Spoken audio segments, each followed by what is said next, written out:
दोस्तों नमस्कार, आपके अपने YouTube चैनल में आप सभी का हार्दिक स्वागत है। दोस्तों आज एक नया वीडियो लेकर आए हैं जिसमें हम बात करेंगे मिशन पढ़ो राजस्थान रीडिंग प्रमोशन कैंपेन 2026-27 के अंतर्गत है कक्षा 1 से 8 तक दिनांक 21 अगस्त 2026 यानी शुक्रवार को दैनिक पाठ योजना हम किस प्रकार से तैयार कर सकते हैं, बच्चों से किस प्रकार से शैक्षणिक एक्टिविटीज हम करवा सकते हैं और किस प्रकार से हम अपना रिकॉर्ड मेंटेन कर सकते हैं। तो इसकी पूरी चर्चा हम वीडियो के दौरान करेंगे। दोस्तों वीडियो आपके लिए इन्फॉर्मेटिव होने वाला है, वीडियो आपके लिए महत्वपूर्ण होने वाला है। वीडियो को लास्ट तक जरूर देखिएगा और अगर अभी तक आपने चैनल को सब्सक्राइब नहीं किया है, चैनल पर नए हैं तो चैनल को जरूर सब्सक्राइब कर लें, बेल आइकन प्रेस करके ऑल नोटिफिकेशन ऑन कर लें। साथ ही दोस्तों वीडियो के लिए लाइक का बटन जरूर से दबा दीजिएगा। चलिए दोस्तों वीडियो शुरू करते हैं। तो यहाँ देखिए दोस्तों, रीडिंग प्रमोशन कैंपेन के लिए यदि हम कक्षा 1 से 8 के लिए रीडिंग पीरियड यानी 7वें कालांश के लिए दिनांक 21 अगस्त 2026 को जो एक्टिविटीज हमें करवानी है उसकी चर्चा करें या बात करें, तो कक्षा 1 से 8 तक अपनी गतिविधि रहेगी। आप अपनी सुविधा के हिसाब से यहाँ पर कक्षा चेंज भी कर सकते हैं। यदि आप कक्षा 1 से 2 को एक्टिविटी करवा रहे हैं तो यहाँ कक्षा 1 से 2 ले लेना है, और यदि आप कक्षा 3 से 5 को एक्टिविटी करवा रहे हैं तो यहाँ कक्षा 3 से 5 आप ले सकते हैं, और कक्षा 6 से 8 है तो आप 6 से 8 ले सकते हैं। गतिविधि अपनी रहेगी चित्रकथा से कहानी का निर्माण,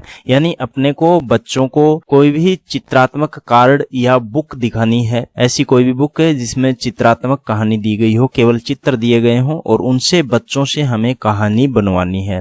या कोई कार्ड्स हो सकते हैं जिनके अंदर चित्र दिए गए हैं किसी कहानी से संबंधित, तो वो कार्ड भी हम यूज कर सकते हैं। उद्देश्य की बात करें तो बच्चों में चित्रों को देखकर घटनाओं को क्रमबद्ध रूप से समझने की क्षमता विकसित करना, यानी पहले कौन सी घटना हो रही है, उसके बाद कौन सी घटना हो रही है, इस प्रकार से जो क्रम है उस क्रम के हिसाब से बच्चों को चित्रों के माध्यम से जो कहानी है या जो घटना हो रही है उसको समझने की क्षमता विकसित है हम कर सकते हैं। कल्पना शक्ति और रचनात्मक सोच को बढ़ावा देना, जब बच्चे कार्ड्स या जो चित्रात्मक बुक है उसको देख करके अपनी कल्पना शक्ति का उपयोग करके, रचनात्मकता का उपयोग करके कहानी बनाएंगे तो बच्चों में कल्पना शक्ति और रचनात्मक सोच का विकास होता है।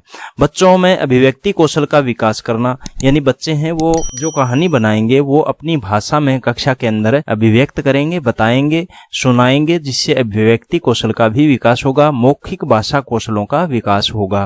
तो इस प्रकार से अपने उद्देश्य रहेंगे। यहाँ पर देखिए, यदि हम गतिविधि विवरण की बात करें तो उपयुक्त चित्रकथा का चयन, यानी हमें कोई ऐसी एक स्टोरी बुक या कार्ड से सेलेक्ट करने हैं जो कहानी के रूप में हो, चित्र के रूप में हो, और उनसे अपने को बच्चों से कहानी बनवानी है या कविता है वो बच्चों से बनवानी है। बच्चों की आयु एवं समझ के अनुसार सरल, रंगीन और रोचक चित्रकथा चुननी है। उसके बाद देखिए, चित्रों का अवलोकन व कहानी निर्माण, जो भी चित्र हमने चयन किए हैं या जो चित्रात्मक बुक है वो चयन की है, उनमें जो चित्र हैं उनको देख करके बच्चों से कहानी बनवानी है।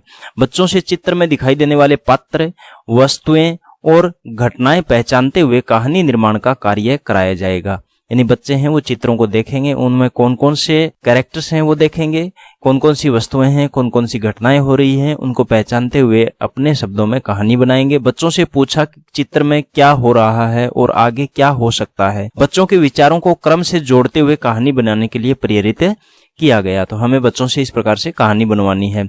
उसके बाद देखिए, कथा सुनाना व समझना, जो बच्चों ने कहानी बनाई है वो कक्षा के अंदर बच्चे सुनाएंगे। बच्चों द्वारा बनाई गई कहानी को सरल भाषा में सुनाया, चित्रों के आधार पर घटनाओं का क्रम समझाया और कहानी को पूरा रूप दिया। बच्चों को कहानी के मुख्य पात्र और घटनाओं के बारे में बातचीत करने के लिए प्रेरित किया। तो जो भी बच्चे कहानी बनाते हैं वो कक्षा के अंदर सरल भाषा के अंदर उस कहानी को पूरा करते हुए हमें सुनाना है।